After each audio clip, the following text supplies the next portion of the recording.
pido por favor que se pongan de pie y vamos a inclinar nuestros rostros en señal de reverencia a Dios. Oramos. Amado Señor, gracias porque nos has traído a tu casa.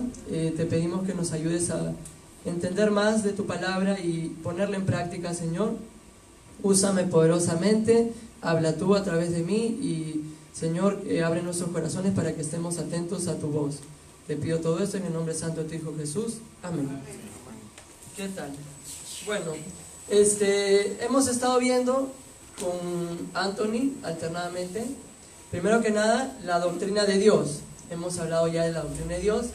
Luego, la semana pasada terminamos la doctrina de Cristo, la doctrina de Cristo. Entonces, ¿qué? Claro. Perdón, primero fue bibliología, la doctrina de las Escrituras, doctrina de Dios, doctrina de Jesús, y ahorita tocaría en ese orden la doctrina del Espíritu Santo. Entonces, quisiera la siguiente, por favor. Cuando nosotros pensamos en el Espíritu Santo, normalmente viene aquí esta imagen, ¿no?, de la paloma. ¿No? Es lo primero que normalmente viene a nuestras mentes. Ahora, formalmente la doctrina del Espíritu Santo se llama neumatología. ¿Por qué neumatología? Porque la palabra neuma es el griego correspondiente a espíritu. Neuma significa varias cosas en realidad. Significa viento, soplo, espíritu, aliento. Entonces, pero la neumatología es el estudio específicamente de la persona, de la tercera persona de la Trinidad del Espíritu Santo. Siguiente, por favor. Este pasaje está en Hechos capítulo 19, versículo 2. Dice así, ¿no? Esto le pregunta Pablo a algunos discípulos que se habían convertido, y les pregunta: ¿recibisteis el Espíritu Santo cuando creíste? Y ellos le dijeron a él: ni siquiera hemos oído que hay el Espíritu Santo. En la época de la iglesia primitiva había, en algunos casos, si vemos aquí, una profunda ignorancia del Espíritu Santo, de la persona del Espíritu Santo. Y lamentablemente, en la actualidad, en nuestras iglesias, esa ignorancia a veces también está muy difundida. Se ignora quién realmente es el Espíritu Santo, cómo obra realmente el Espíritu Santo, e incluso lo tienen como ni siquiera lo consideran Dios, no le glorificamos como a Dios, no le exaltamos como a Dios, porque tenemos un concepto equivocado, ¿no? Y estamos como esos discípulos que ni siquiera habían oído del Espíritu Santo, no sabían quién era, ¿no? Y ya hemos aceptado a Cristo y hablamos de Jesús y nos olvidamos también que el Espíritu Santo tiene una importancia radical en la Biblia. Vamos a ver, siguiente por favor. Eso es lo que le decía, ¿no? En la actualidad normalmente cuando hablamos del mover del Espíritu Santo, la gente suele relacionarlo con eso, ¿no? En el primer caso vemos gente que se cae, incluso que se cae para atrás, algo que no vamos a ver en la Biblia. Cuando el Espíritu Santo quiere hablarte, o cuando Dios quiere hablarte, te dice: ciñete tus lomos, yo voy a hablar contigo, párate, ¿no? No es que te caes para atrás. Normalmente cuando te caes para atrás es una señal de juicio en la Biblia. Vemos gente, aquí que se ríe, ¿no? Conocida como la risa santa. El mover del Espíritu Santo para algunos es empezarse a reír como loco y sentir estas experiencias místicas. A la derecha tenemos algunos testigos de Jehová y a la izquierda la imagen de los católicos. Eso vamos a hablar en un ratito. Pero hay estos conceptos erróneos, ¿no?, del Espíritu Santo. La idea es, a través de estas clases que vamos a tener con Anthony, poder aclarar realmente quién es el Espíritu Santo y cuál es el lugar que debe ocupar, que ocupa en las Escrituras y que debe ocupar en nuestras vidas. Siguiente, por favor. Vamos a ver algunas definiciones brevemente de las sectas. Por ejemplo, para los mormones, el Espíritu Santo no es Dios, sino una influencia que emana de Dios, ¿no? Eso es como los mormones entienden al Espíritu Santo. Los testigos de Jehová creen que es una fuerza impersonal, ¿no? Es la fuerza activa de Dios, le llaman ellos. El Espíritu Santo no es una persona, no es Dios, es solamente la fuerza activa de Dios. Los pentecostales unicitarios creen que Padre, Hijo y Espíritu Santo, los tres son una sola persona, lo cual es herejía. Ya lo estudiamos eso en Trinidad, ¿no?, cuando vimos ese tema. La Iglesia de Unificación lo ve el Espíritu Santo como un espíritu femenino que obra en el mundo de los espíritus para dirigir a personas a Sun Myung Moon, que es el fundador de esta secta. La ciencia cristiana, no se confundan con el nombre. Ciencia cristiana es el nombre de una secta, así se llama, y ellos creen que el Espíritu Santo es la enseñanza de esta secta. Su enseñanza Eso es el Espíritu Santo para ellos. No es una persona, no es ni siquiera una fuerza como para los testigos de Jehová. En el Islam es el poder de Dios o el ángel Gabriel que habló a través del profeta Mahoma. Y para el judaísmo es el espíritu de profecía o comunicación profética. Es decir, cuando la Biblia habla para los judíos en la actualidad, y cómo interpretan ellos Espíritu Santo, es solamente el espíritu de profecía, lo que habita en los profetas, la capacidad para predecir el futuro, digamos. ¿Qué es el Espíritu Santo en resumen? La capacidad para predicar o para predecir el futuro. Eso es como lo ven ellos. Ese es el concepto que tienen en las sectas. Ahora, siguiente por favor. A mí me pidió Anthony que yo intente abordarlo desde un punto de vista histórico. Entonces, el día de hoy no vamos a verlo desde un punto de vista tanto bíblico, aunque obviamente sí vamos a ver ciertos versículos, pero vamos a ver cómo se ha ido desarrollando, cómo es posible, digamos, desde los primeros padres, ahora hasta lo que estamos viendo, cómo es que se degeneró, digamos, este concepto del Espíritu Santo. Entonces, primero, siguiente por favor. Sería bueno ver el montanismo. 150 años después de Cristo, Montano, con dos hermanas, podríamos decirlo, que se llamaban Prisca y Maximilia, fundaron un movimiento que hacía un énfasis en el Espíritu Santo, y ellos creían que ya estaban en los últimos tiempos y que tenían revelaciones. Pero no es tanto como los pentecostales, sino más bien como que creían que, tanto así que Montano se hacía un equivalente al Espíritu Santo. No es solamente que yo hablo en nombre del Espíritu Santo, sino que cuando yo hablo me vuelvo el Espíritu Santo. Esa fue la herejía montanista.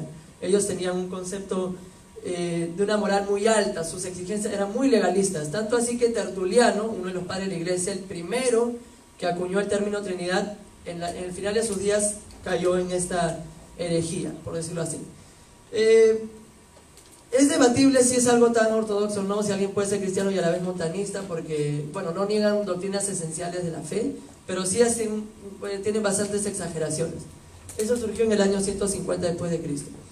Antes de continuar, si alguien en algún momento tiene alguna pregunta, duda, aporte, siéntanse libre de levantar su mano y poder participar también.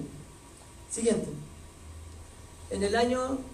Siguiente, por favor. En el año 115 y en el año 325. El sabelianismo era una herejía que básicamente decía que Dios es una unidad, un solo ser que se manifiesta de tres modos. Es algo así como que Dios a veces se manifiesta como Padre o como Hijo o como Espíritu Santo, pero no es tres personas, son tres manifestaciones o modos, por decirlo así. El arrianismo ya lo estudiamos cuando hablamos de cristología. ¿Se acuerdan qué cosa decía el arrianismo? Sin leer, por favor. ¿Qué decía el arrianismo? ¿Se acuerdan que lo hemos estudiado? Alguien, a ver. El arrianismo. Arrio de Alejandría enseñaba que Jesús no era Dios, que Jesús era un ser divinizado, la primera criatura. ¿Y quiénes en la actualidad afirman lo mismo? ¿Qué secta afirma eso? Que Jesús es solamente una criatura, no es Dios mismo. Los testigos de Jehová. Entonces, a veces lo que tenemos es un refrito, ¿no? Como a veces se mencionaba el pastor, ¿no? La nueva era, que en realidad no es algo nuevo, sino creencias antiguas, místicas, sincretismo, que lo han traído a la última época en la que estamos viviendo. Siguiente. Por favor, siguiente. El credo de Constantinopla. Bueno, he obviado varias cosas y sucesos que han pasado porque no quiero tampoco como cansarlos si estamos yendo a las cosas importantes. En el 381, después de un concilio ecuménico entre varias obispos, iglesias, determinaron lo siguiente con respecto al Espíritu Santo. Y ellos confesaban así: creemos en el Espíritu Santo, Señor y dador de vida, que procede del Padre y del Hijo, que con el Padre y el Hijo recibe una misma adoración y gloria, y que habló por los profetas. Aquí se enuncia en el concilio de Constantinopla, y luego vamos a ver en Calcedonia, que se enuncia lo que viene a ser lo que nosotros creemos del Espíritu Santo. Entonces, para puntualizar, nosotros creemos que el Espíritu Santo, número uno, es una persona. ¿Cómo nosotros podemos determinar en qué nos basamos en la Biblia que el Espíritu Santo sea una persona? Por sus atributos. Por ejemplo, algún versículo donde nosotros podemos decir, por esto que veo en este atributo, saco la conclusión que el Espíritu Santo realmente es una persona. Y eso. Porque se contrista. Y no contristéis al Espíritu Santo que nos fue dado, ¿no? Como sello de la promesa, Efesios 4:30. El Espíritu Santo se contrista. Una persona se entristece. ¿Una fuerza activa, inmaterial y impersonal podría entristecerse? Obviamente que no. ¿Algún otro versículo que nos pueda hacer o nos pueda demostrar que el Espíritu Santo es una persona? se entristece, ¿qué más? En el libro de Hechos, con Ananías y Zafira, el apóstol habla acerca de que Ananías le dice: no has mentido a los hombres, sino has mentido a Dios, o al Espíritu Santo, ¿no? Que es lo intercambio. Hechos capítulo 5, versículo 3, podemos ir a nuestra Biblia para ver lo que está diciendo Anthony. Hechos 5, 3, ahí vemos la divinidad del Espíritu Santo, que era el segundo punto, pero está bien. Y el 5.3 dice: y dijo Pedro, Ananías, ¿por qué llenó Satanás tu corazón para que mintieses a quién? Al Espíritu Santo, y sustrajese el precio de la heredad. Y continúa diciendo: reteniéndola no se quedaba en ti, y vendida no estaba en tu poder. ¿Por qué pusiste esto en tu corazón? No has mentido a los hombres, sino a Dios. Entonces ahí vemos que mintió al Espíritu Santo, y en el siguiente versículo le dice que mintió a Dios. Vemos entonces la divinidad del Espíritu Santo. Pero digamos, algún otro... Dígame, hermano. ¿Qué? Convence, ¿no? El Espíritu Santo, dice la Biblia, que nos va a convencer de pecado, justicia y juicio. Eso es lo que dijo Jesús. Una persona tiene esa capacidad de convencer, no lo tiene una fuerza activa. Hemos visto también la deidad aquí. David dice en el Salmo 139: ¿a dónde huiré de tu espíritu? El espíritu es omnipresente. Pablo dice en 1 Corintios 2 que el espíritu conoce aún lo profundo de Dios, todo lo escudriña. Yo pregunto, ¿quién podrá conocer todo lo que Dios conoce? Solamente Dios. Él es omnisciente. Entonces vemos ciertos atributos que vamos a ir tocando la siguiente semana, pero para poder, ¿no?, encerrar más o menos la idea. Creemos que es una persona, creemos que es Dios, y lo que dice aquí: como Dios recibe una misma gloria y una misma gloria y una misma adoración, ¿no? Eso ha sido así siempre. El Espíritu Santo está activo desde el principio. Génesis 1.2, ¿qué dice? Génesis 1.1 dice que en el principio creó Dios los cielos y la tierra está desordenada y vacía. Pero el versículo 2 dice que, alguien lo encuentre por favor y que lo lea, o que lo diga de memoria. El Espíritu Dios se movía sobre la faz del abismo, ¿no? Entonces ya vemos desde Génesis 1.2 al Espíritu Santo. Y al final, en Apocalipsis 21, el Espíritu y la esposa dicen: ven, y el que tenga sed, venga. Y desde el principio hasta el final es el Espíritu Santo, inspirando a los profetas del Antiguo Testamento. En Génesis 6 lo vemos contendiendo contra la maldad humana. Lo vemos también desde la concepción de Jesús, porque Jesús fue concebido por obra del Espíritu Santo. Lo vemos también en su tentación. En la tentación, ¿quién lleva a Jesús al desierto para ser tentado? La Biblia dice, Mateo 4, que Jesús fue llevado por el Espíritu Santo a ser tentado. Todas las obras que hacía Jesús, los milagros y los portentos y los prodigios, los hacía porque estaba ungido por el Espíritu Santo. En el bautismo de Jesús, ¿recuerdan qué sucede? Cuando Juan el Bautista va a bautizar a Jesús, se escucha una voz del cielo que dice: este es mi Hijo amado, a él oíd. Ahí está el Padre.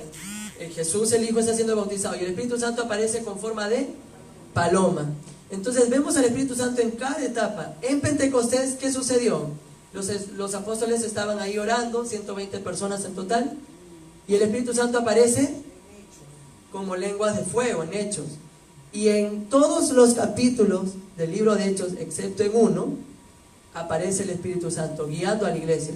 Tanto así que algunos han sugerido que el verdadero nombre de Hechos no debería ser Hechos de los Apóstoles, sino Hechos del Espíritu Santo a través de los apóstoles. Y luego lo vemos en las cartas paulinas, dando dones, talentos, santificando.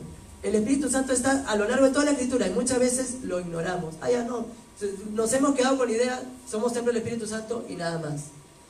El Espíritu Santo merece nuestra gloria, nuestra oración. Como dijo Jeff, no debemos contristarnos. Incluso hay un mandato también en Efesios que dice que debemos ser llenos del Espíritu Santo. Debemos de buscar la santidad. Es importantísimo el tema del Espíritu Santo, por eso vamos a ir tocándolo poco a poco. Pero bueno, volvemos al aspecto histórico. Luego el concilio de Constantinopla, ¿qué sucede? Siguiente, por favor. Vamos a ver así brevemente los teólogos que contribuyeron a lo que actualmente anunciamos de la doctrina del Espíritu Santo. Antes de la reforma está Agustín de Hipona. La imagen de ahí, no tengo mi puntero, pero ahí el primero a la izquierda es Agustín de Hipona, el más grande teólogo que ha existido después de Pablo y antes de Lutero, en opinión de católicos y protestantes, es Agustín de Hipona. Él hizo un énfasis muy importante y necesario en lo que era la condición pecaminosa del hombre y la necesidad que tenemos de la gracia. Es por eso que él aportó mucho en cuanto a la enunciación de la obra del Espíritu Santo. Nosotros sabemos que si no fuera por la obra del Espíritu Santo regenerándonos, no podríamos tener la capacidad de creer y de venir a los pies de Cristo. Es el Espíritu Santo el que tiene que hacer esa obra en nosotros. Y por ello merece nuestra gloria y nuestra adoración, porque Él fue el que hizo esa obra en nosotros. Además, Él escribe un libro sobre la Trinidad, en donde Él habla de que Dios subsiste en tres personas distintas, ¿no? De lo cual ya habían hablado los concilios. Bueno, Abelardo y Tomás de Aquino. Abelardo es un personaje un poquito controversial, porque algunos creen también que era modalista, que creía que también, lo que hemos dicho hace un rato, ¿no? Que Dios se manifestaba a veces como hijo, padre. Es controversial, pero probablemente lo más probable es que sí él haya creído en la Trinidad. Y Santo Tomás de Aquino. En realidad no hubo mucho avance en esta época, porque la gente solamente se había concentrado en la persona del Espíritu Santo. Allá la tercera persona de la Trinidad es Dios, y ahí se habían quedado. Pero sucede en 1517 la Reforma Protestante, y ahí viene un énfasis nuevamente a lo que Agustín enseñó. ¿Qué pasaba con el hombre? Somos pecadores, no nos podemos acercar a Dios, merecemos el castigo por nuestros pecados. ¿Qué es lo que tiene que hacer Dios? Dios, a través de su Espíritu Santo, tiene que hacer una obra sobrenatural. Y eso fue el énfasis de Martín Lutero también, ¿no? Él hablaba de ¿qué? De la justificación por medio de la fe. Nosotros somos declarados justos por medio de la fe en Jesús. Juan Calvino es llamado el teólogo del Espíritu Santo. Él dedica dentro de su libro más famoso, que es La Institución de la Religión Cristiana, son 4 tomos. El tercer tomo, todo ello lo dedica a la obra del Espíritu Santo en el creyente, para que vean lo importante que es, ¿no? A veces no lo tomamos. El Espíritu Santo está constantemente ahí, ¿no? Advirtiéndonos que no debemos pecar, entristeciéndonos si pecamos, capacitándonos con dones espirituales para que sirvamos a Dios. Y él aborda ese tema en su tercer libro, de La Institución de la Religión Cristiana. Después de la Reforma tenemos personajes como John Owen. El que está abajo es Juan Calvino. En la imagen que está abajo es Juan Calvino, y el que está en la esquina a la derecha es John Owen, quizá el más grande de los teólogos puritanos. Un siglo después de la Reforma Protestante, surgió en Inglaterra un movimiento de personas que estudiaban conscientemente las Escrituras. Dominaban el griego, el hebreo y la exégesis, pero no eran solamente intelectuales, ¿no? Y tenían un conocimiento abstracto, sino que hacían un énfasis en la piedad, en la búsqueda de la santidad, en que el Evangelio se debe aplicar no solamente a ya acepté a Cristo y ya soy salvo, sino a todas las áreas de la vida. Y en este momento, quizás el más grande de esos teólogos es John Owen, y él hace un énfasis importante en la obra del Espíritu Santo, en los pactos que Dios hace con el hombre, cómo el Espíritu Santo también está involucrado. Entonces, más o menos ahí vemos el desarrollo. Pero luego, ¿qué sucede? Siguiente, por favor. Antes de eso, no sé si hay alguna pregunta hasta aquí, algún comentario, algún aporte. Ya, ok, entonces cualquier cosa me avisa, continuamos. Esas son las corrientes que han surgido luego, ¿no? Primero están los socinianos. Su fundador fue Lelio Socinio. Para él el Espíritu Santo es una virtud o energía que fluye de Dios hacia el hombre. Si se dan cuenta, normalmente lo que sucede son las herejías del primer y segundo siglo vuelven a aparecer con otro nombre, y vuelven a aparecer con otro nombre, ¿no? Eso lo hemos visto en Cristología, lo vamos a ver en distintos aspectos. Nuevamente se toma ciertas cosas, ¿no? Dime.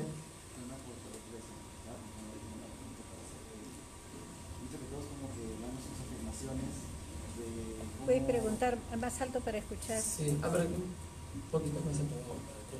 He visto que hay distintas... Que se pare. Distintas posiciones de cómo se manifiesta Dios, de cómo son las tres personas, y justo Agustín dice, Dios subsiste en tres personas. O sea, ¿qué tiene especial esa palabra subsiste para que ya digan, esto no es herejía? Muchísimas gracias por la pregunta, porque a veces yo creo que corro un poquito y de repente no me llego a explicar bien. Gracias. Que Dios subsiste en tres personas significa que Dios ha existido, existe y existirá en tres personas distintas. Eso es subsistir, ¿no? Es existir en, o sea, Dios, un solo ser, una sola esencia, un solo Dios solamente, pero subsiste o existe en tres personas distintas. El Padre no es el Hijo no es el Espíritu Santo no es el Padre.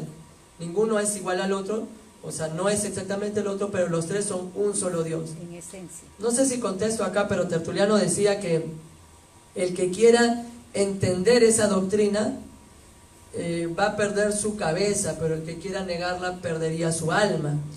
Entonces, porque es un poco complicada de entender, pero negarla es negar lo que Dios ha dicho en su palabra y cómo Él se ha revelado a nosotros. Pero gracias por la pregunta. Subsistir, entonces, existir en eso. Y bueno, ¿por qué no lo calificamos como herejía? Porque se condice o coincide con lo que la Biblia enseña, ¿no? Recuerden que para nosotros nuestra regla de fe y conducta es la Biblia. Entonces estos concilios o estos aportes de los teólogos nosotros lo tomamos, pero hay que filtrarlo y tiene que pasar este filtro que es las Escrituras. Porque también Agustín, así como dijo eso, dijo otras cosas en las cuales estaba equivocado, y lo mismo podríamos decir de todos los demás teólogos, porque somos falibles, ¿no? Muy bien, en el caso de la neortodoxia, fue una corriente, quizás su máximo exponente fue el teólogo Karl Barth. La neortodoxia negaba la inspiración de las Escrituras, verbal y plenaria. Enseñaba que algunas partes eran inspiradas, o mejor dicho, ¿no? Que la Biblia se volvía inspirada cuando tú la leías, cuando tú la asimilabas, ¿no? Incluso por influencias liberales, algunos milagros no se aceptaban literalmente. Niegan la personalidad propia del Espíritu y afirman su deidad solamente en el sentido de que lo representa como una manifestación divina de Dios. Entonces se considera a Dios, al Espíritu Santo, como una actividad, no es Dios mismo. Desde el punto de vista de la neortodoxia. Y si ustedes escuchan neortodoxia, no vayan a creer que es ortodoxia, porque la neortodoxia no es ortodoxia. Ortodoxia es afirmar las cosas que la Iglesia históricamente ha afirmado, las doctrinas esenciales, llámese Trinidad, muerte, resurrección de Jesús. Eso es ortodoxo. Los neortodoxos más bien quisieron recuperar algunas doctrinas, pero hay otras que no las tomaron en cuenta, que también eran esenciales, como eso que estamos viendo. El neoliberalismo, el espíritu no es más que una función de Dios que no posee ninguna cualidad específica de persona. Y no es de extrañarse, porque para el neoliberalismo todo lo que es milagros, todo lo que es cosas sobrenaturales está descartado. Hay que interpretarlo metafóricamente, ¿no? Eso es lo que enseña el neoliberalismo. Y lamentablemente esto ha influenciado mucho en la teología actual, ¿no? Ha habido un énfasis desmedido en el racionalismo, en el, ay, así lo razono, todo eso. Y hay ciertas creencias, oye, justo hablaba la otra vez con un hermano, oye, pero eso de que Jesús fue concebido por el Espíritu Santo, como que suena un poco ilógico, ¿no? Pero no es así, porque nosotros sabemos que Dios es todopoderoso y lo puede realizar. Y entonces no se trata solamente de, ya lo razono, si no coincide con lo que entonces lo descarto, no. Nosotros debemos de aceptar la Biblia tal cual. A veces tenemos esa actitud de acercarnos a las Escrituras con una actitud crítica. Nosotros no tenemos nada que corregirle a las Escrituras nos corrigen a nosotros, nos señalan cuando estamos en pecado. Y muchas veces puede uno decir, oye, pero ¿y los ateos? ¿Cómo lo convence y todo eso? La gran mayoría de personas, en realidad, yo lo he experimentado, sucede que niegan a Dios y niegan la doctrina de la fe porque no les conviene, porque quieren seguir viviendo en inmoralidad. Fyodor Dostoyevsky decía, si Dios no existe, todo está permitido. Y eso es la conveniencia, porque nosotros tenemos buenos argumentos en realidad a lo largo de la historia y en la misma Biblia de Dios, de su existencia y de su manifestación. Entonces ese es el problema con el neoliberalismo. Ahora, voy a ser muy cuidadoso aquí, porque nuestros hermanos pentecostales, yo considero que la gran mayoría de ellos sí son hermanos, porque ellos creen en las doctrinas esenciales, ¿no? Que Cristo vivió una vida perfecta, sin pecado, murió en la cruz, resucitó al tercer día, y que si una persona se arrepiente genuinamente de sus pecados y confía solo en Cristo, puede obtener la salvación que Dios da por su gracia. Sin embargo, hay ciertas cosas la iglesia pentecostal, sobre todo el movimiento neopentecostal, porque si nosotros vamos a los primeros pentecostales como Leonard Ravenhill, grandes siervos de Dios de los cuales uno puede aprender mucho, pero cuando hablamos de pentecostalismo quisiera abocarme principalmente al neopentecostalismo. Las cosas que lamentablemente nosotros vemos en los videos de YouTube y todo eso. Cuando yo estaba preparando esta clase, dije, voy a hacer algo aleatorio, voy a buscar Espíritu Santo en YouTube. Y empecé a ver cada cosa, canciones donde decía, por ejemplo, Espíritu de Dios, ven aquí, ven, ven, ven. Yo decía, estos hermanos no saben que el Espíritu Santo mora en nosotros, ¿qué estamos llamándolo, no? O cosas así, ¿no? Igual prédicas donde se habla del Espíritu Santo, un concepto erróneo. Normalmente esos son las fuentes neopentecostales. Entonces, y quiero aclarar eso, vamos contra el neopentecostalismo, no contra el pentecostalismo en sus raíces. Porque en sus raíces, ¿qué buscaba el pentecostalismo? En contra de esta idea de vamos a racionalizar todos los dogmas, doctrinas, realmente que sea algo experimental. Buscar eso, ¿no? Experimentar en tu vida la obra del Espíritu Santo. Realmente conducirte, ¿no? El Espíritu Santo no solamente afecta a nuestro intelecto, sino debe afectar o debe controlar nuestras emociones, nuestros sentimientos. Yo no quiero entrar aquí en ninguna especie de misticismo, cosas así, pero ese era el énfasis original de los primeros pentecostales. Ahora, vamos a ver qué dice acá. Destaca el bautismo del Espíritu Santo como segunda obra de gracia, ¿no? Entonces hay un bautismo por inmersión en agua, pero hay un segundo bautismo en el cual la persona tiene que hablar en lenguas y hacer cierta clase de manifestaciones sobrenaturales para que se autentifique supuestamente que es un hijo de Dios. Promueve el resurgimiento de todos los dones que se recibió y usó la iglesia en la época del Nuevo Testamento.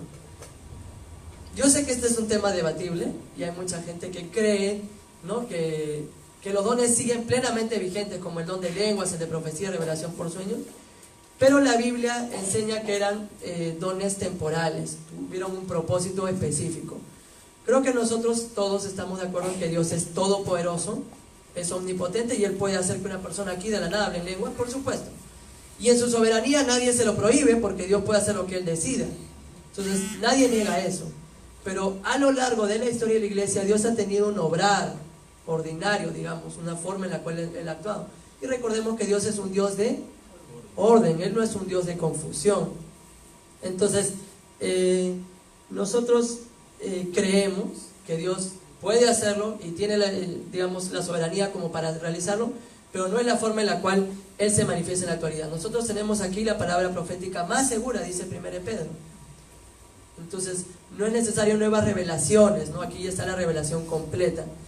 Y si alguien, porque algunas veces tengo conversaciones con hermanos de otras denominaciones, y alguien me dice, pero he tenido esa revelación, todo eso, yo le digo, vamos a contrastarla con las Escrituras. Si está de acuerdo con las Escrituras, bueno, lo aceptamos. Pero si no, no.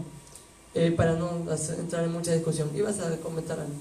Sí, aún en el tiempo en que Dios da estos dones, aún ahí también tiene que mandar a Pablo a que ordene, porque aún ahí estaba desordenado el tema.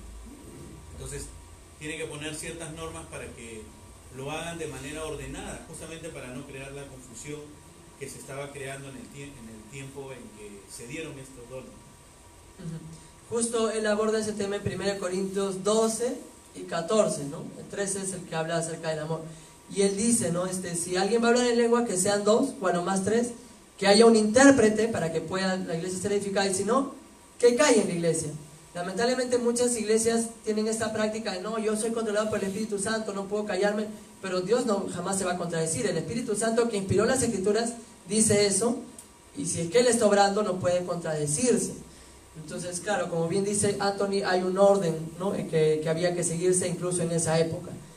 Dime, Jeff. Yo tenía una consulta. En los tiempos de rey Saúl, por ejemplo, se menciona de que él estaba caminando, no recuerdo bien si estaba con unas personas que se encontró, y él comenzó a profetizar, a hablar, a profetizar así, como si hubiera sido, no diría como algo involuntario, ¿no? Como si hubiera, sí, entonces quería saber si el Espíritu podía tener también eso. O sea, yo sé que la soberanía de Dios se puede tranquilamente, pero no había todavía ese orden tal vez con el que se menciona actualmente, como que con intérpretes y todo, porque él solamente lo hizo, ¿no? Y la Biblia se menciona a ello. Muchísimas gracias por tu pregunta, me parece muy atinada. Como ha mencionado, no, de verdad, como ha mencionado Anthony previamente, la forma en que obraba el Espíritu Santo en el antiguo pacto con el pueblo de Israel y la forma en la que obra actualmente en su iglesia no es la misma. Entonces, por ejemplo, ¿no?, ahí tenemos estos casos, ¿no?, de los profetas, y bueno, tenemos varios, ¿no? Profeta Natán, tenemos los profetas Isaías, Jeremías, Ezequiel. Ellos, ciertamente, Dios a través de su Espíritu Santo les revelaba cosas que iban a ocurrir en el futuro, pero la profecía, incluso la palabra para profeta es Nebim en hebreo, no solamente se limitaba a predecir el futuro, sino también a enseñar y exhortar al pueblo, ¿no? Como lo hizo Jonás, ¿no? Arrepiéntanse, eso hizo en Nínive, ¿no? Y esa era, digamos, una de las labores que tenía el Espíritu Santo. Ahora, Dios podía hacerlo en ese tiempo, por supuesto, como lo hizo en el Nuevo. En el Nuevo quizás la forma era distinta, porque normalmente, ¿qué es lo que hacían? Si tú ves los escritores neotestamentarios, normalmente ellos citan la escritura para que se note su cumplimiento. Entonces, la profecía en esa época también era lo mismo. Era el hecho de anunciar el futuro, pero sobre todo exhortar, enseñar también al pueblo. Bueno, en este caso a la iglesia. Dígame, hermana Teresa. Bueno, es cierto, el Espíritu Santo ordena, pero el orden que se está estableciendo el Espíritu Santo como una virtud, un atributo de su deidad, es que es el orden llevado a la santidad, como fruto de manifestación de su naturaleza, ¿no? Entonces el orden espiritual, es el orden que nos lleva a la santidad, al gozo, al dominio propio, etcétera, ¿no? No tanto, lo demás es evidencia, puede decirse, cuando alguien está siendo controlada por el Espíritu Santo, empieza a caminar de acuerdo a la palabra y a ordenar sus pasos y caminos y hasta organizarse. Pero en sí, el orden que se atribuye al Espíritu Santo está ligado a la santidad y a la esencia de la evidencia del fruto del Espíritu, ¿no? Sí, muchas gracias, hermana. Incluso la Biblia nos habla, ¿no? Del fruto del Espíritu Santo, que es gozo, paz, paciencia, benignidad, templanza, mansedumbre, varias cosas que deben manifestarse en la vida de un cristiano. Entonces, antes que estos hechos, ¿no?, sobrenaturales, es importante ello, ¿no? Justo hace tiempo conversaba con una hermana que es de otra denominación, y ella me preguntó, una pregunta: ¿en tu iglesia guerrean? Y hace algún tiempo yo no he escuchado esto antes. ¿Cómo es? No, es como cuando tú como que con el diablo tú le haces la guerra, diablo, cochino, malo, una cosa así, ¿no? Entonces, lamentablemente hay estas ideas así medio abstractas, místicas. Yo creo que la lucha que nosotros tenemos, según lo describe Efesios también, no es contra carne y sangre, sino contra principados, potestades, y las armas que tenemos son la palabra de Dios, la oración, y como dice la hermana, caminar en santidad. ¿Cómo yo le hago la guerra al diablo? No es tanto insultándolo, gritándole, cosas por el estilo, sino demostrando en mi vida, andando como es digno de la vocación con que fui llamado, teniendo los ojos puestos en Jesús. Entonces sí, es importante, ¿no? Hermana Susana. Yo cuando recién conocí a Cristo iba a una iglesia donde hacíamos esas cosas. Y entonces es porque Santiago, el libro de Santiago, dice resistir al diablo y huirá de ustedes. Entonces ellos interpretaban resistir como, no sé, imagínate que vas a boxear y tú lo resistes. Sin embargo, mientras más lo he leído, yo pienso que resistirlo es justamente pelear contra el pecado, ¿no? Porque sabemos que somos tentados por nuestra carne, por el diablo y por el mundo. O sea, el diablo también nos tienta. Entonces, cuando nosotros resistimos esa tentación, estamos resistiendo al diablo. Sí. Pero se interpreta de esa forma y se hace un montón de declaraciones con varios versículos fuera de contexto, y a mí personalmente me da un poco de miedo, pero yo pensaba que estaba mal que me diera miedo. Entonces, es una cosa bien, no sé, un poco rara, ¿no?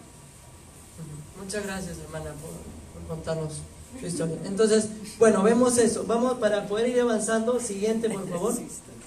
Siguiente. Ya. Perdón, primero quería mencionar algo, ¿no? Ya. Aún la espada de la armadura del creyente es la espada corta que usas para defender, no para... Ahí está. Gracias. Claro, o sea, por eso la Biblia nos manda a presentar defensa, ¿no?, de la esperanza que hay en vosotros. Pero no estar atacando a la gente, ¿no? Como, bueno, les cuento una experiencia. Cuando yo recién conocí al Señor hace unos 10 años, una de las primeras, por decirlo así, sectas que me puse a estudiar y con las que me gustaba debatir era con los testigos de Jehová. Yo esperaba ya cuando llegan y estar ahí para poder pelear y discutir con ellos, ¿no? Así todo eso. Pero Dios me enseñó que no es así, ¿no? O sea, nosotros tenemos que presentar defensa y la idea no es ganar el debate, ganar la pelea, sino anunciar el Evangelio, ¿no? Es el Espíritu Santo, como bien mencionábamos hace un rato, el que convence el pecado, justicia y juicio.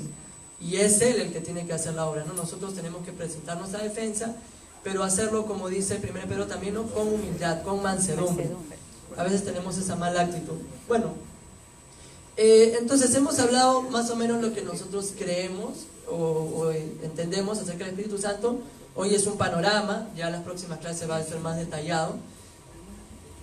Pero quiero llevarlos a una historia que probablemente ustedes conozcan, que es la historia de Sansón. Sansón había hecho un voto, que era el voto nazareo. El voto nazareo consiste en que una persona no podría raparse, ni tampoco beber vino, ni sidra, ¿no? Ningún licor. Era una forma especial de consagrarse al Señor en la época del antiguo pacto. Y el Espíritu Santo entonces, dice la Biblia, que estaba con él y le había dado una gran fuerza. Él tenía mucha fuerza, ¿no? Que habla con animales como, ¿no? La quija del burro y toda la cosa, que así, cosas milagrosas. Pero llegó el momento en el cual Sansón se enamoró de una chica. Bueno, no sé si se enamoró, pero se vio atraído por una chica que era Dalila, una chica muy bonita, pero ella era filistea, no era del pueblo de Israel. Y bueno, tras varias conversaciones, ella lo sedujo y él más o menos, ¿no? le siguió y todo, y cayó en pecado, obviamente. Ella intenta convencerlo, obviamente ella era filistea y los filisteos querían vencerlos, pero como él tenía mucha fuerza no podía. Entonces le dice, ¿cuál es el secreto de tu fuerza? Dime, cuéntame. Entonces él primero le dice una cosa, ¿no? Con una soga, la manda al desvío. Hasta que al final le dice lo que verdaderamente era la fuente de su fuerza, que era su cabello. Si le cortan el cabello, no iba a tener fuerza. Nosotros sabemos que la fuente era el Espíritu Santo. El que sencillamente era un símbolo externo, ¿no? El voto que él había hecho, ¿no? Que, le cortan el cabello y ahí está la fuerza. Exactamente. Y llega un punto, luego de varias ocasiones en las cuales a Sansón le dice ella, ¿no? Sansón, los filisteos te acometen. Él entonces, despertando de su sueño, se dijo, como otras veces saldré y seré librado. Pero no sabía que Yahvé se había apartado de él. Ese es uno de los versículos más trágicos de todo el libro de Jueces. Y es una de las cosas que me causa temor. ¿Qué pasaría si en nuestras vidas nosotros estamos leyendo la Biblia, estudiando, enseñando, pasando con la gente, predicando el Evangelio y el Espíritu Santo no está obrando ahí? ¿Y sabes por qué no podría estar obrando ahí? Porque como Sansón hemos dado paso al pecado, hemos cedido poco a poco a ciertas cosas. No, de repente no es en ese caso las chicas, de repente es el dinero, de repente es el orgullo. Y estamos cediendo y estamos en ese pecado coqueteando, pero a la vez estamos sirviendo en la iglesia, a la vez estamos ofrendando, a la vez estamos predicando. Y creemos que el Espíritu Santo está ahí, guiándonos, y nos sentimos los siervos de Dios, cuando el Espíritu Santo no está así. Él está apagado, Él está contristado y no nos hemos dado cuenta. Nos hemos vuelto insensibles por el propio pecado, porque fuimos poco a poco cayendo en una pendiente y estamos enceguecidos.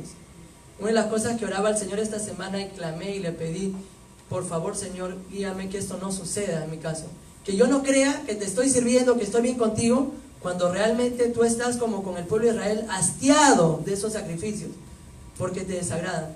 Yo les pido y les ruego, hermanos, examinemos nuestro corazón, digámosle al Señor, porque nuestro corazón es engañoso. Y pues nosotros podemos estar pensando que estamos siendo útiles para el Señor, estamos siendo sus herramientas, estamos haciendo las cosas que agradan a Dios, cuando realmente Yahvé se ha apartado, está molesto, incómodo. Pero nosotros, como estamos tan felices con nuestro pecado, no nos hemos dado cuenta. Entonces, evaluemos esto, ¿no? Hemos visto en qué hay que creer, el Espíritu Santo, las doctrinas, lo que es conocimiento, pero la idea no es que sea solamente conocimiento, sino que también podamos llevarlo a la práctica. sometiéndonos, ¿no?, a la obra del Espíritu Santo. No sé si... ¿Sí? Ah, ya, ok. No sé si alguien quisiera comentar algo para terminar. ¿Tú estabas hablando o estabas hablando? Ah, ya está hablando solo. Ya, bueno, no mentira. Nos ponemos en pie, por favor, hermanos, para poder orar al Señor. Oramos. Amado Padre Celestial, te damos la gloria, la honra, Señor. Te pedimos también perdón porque muchas veces hemos hecho cosas que te desagradan. Señor, te pido que en cada uno de nosotros hagas una obra especial, Señor. Necesitamos de ti, Dios Todopoderoso. Necesitamos intensamente de una obra que tú hagas.